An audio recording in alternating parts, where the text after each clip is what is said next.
2 de novembro, Dia das Almas dos Fiéis Defuntos. Em vez de propor-nos hoje a veneração de um santo, a Igreja nos convida a comemorar, com o nosso sufrágio, as almas dos fiéis já falecidos. A instituição de um dia especial no ano para lembrar espiritualmente os finados, ou almas do purgatório, deve-se a uma iniciativa dos monges beneditinos, por volta do ano 1000. O abade Santo Odilão, superior do mosteiro de Cluny, na França, deu ordem para que em todos os conventos filiados a esta ordem se celebrasse um ofício pelos defuntos, na tarde do dia 1º de novembro. Aos poucos, a data se tornou universal, e esta comemoração foi adotada pela autoridade da Igreja para a memória dos irmãos falecidos. Irmãos, nos diz o apóstolo São Paulo, não queremos que ignoreis o que se refere aos mortos, para não ficardes tristes, como os outros que não têm esperança. Se cremos que Jesus morreu e ressuscitou, cremos também que Deus levará com Jesus os que nele morreram. Esta exortação de Paulo é dirigida também a cada um de nós.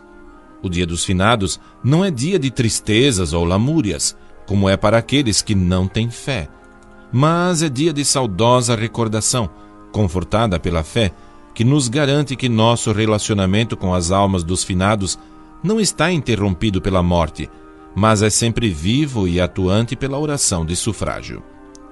A doutrina relativa aos finados põe em admirável luz a harmonia entre a justiça e a bondade de Deus Pai, de tal modo que também os corações mais frios não resistem hoje a um saudoso pensamento de piedade religiosa em favor dos irmãos falecidos.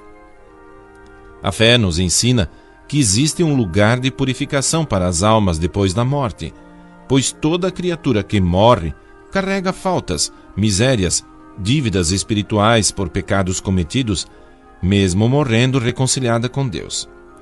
Estas faltas lhe impedem de entrar diretamente no reino de Deus, que é o reino da santidade perfeita, da luz e da felicidade. Deus, em sua bondade, providenciou um lugar de purificação, que a tradição da Igreja chamou de purgatório.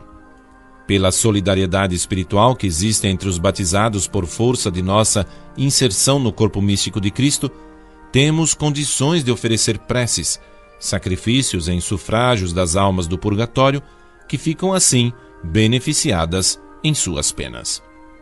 Esta doutrina já era conhecida no Antigo Testamento.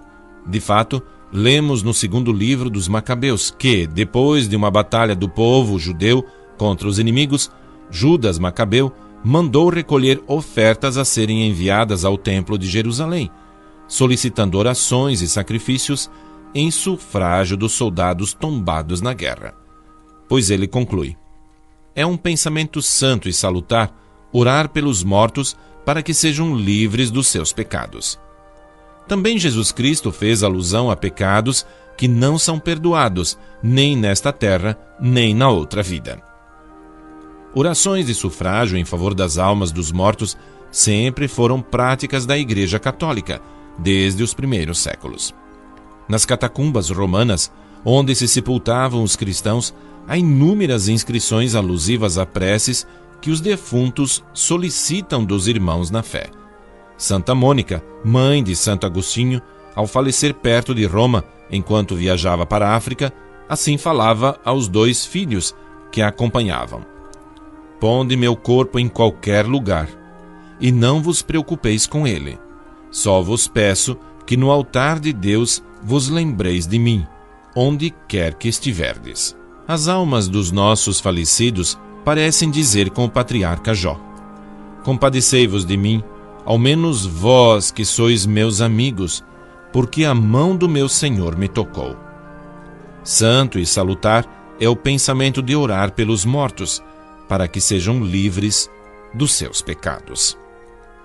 As almas dos fiéis defuntos, pela misericórdia de Deus, descansem em paz. Amém.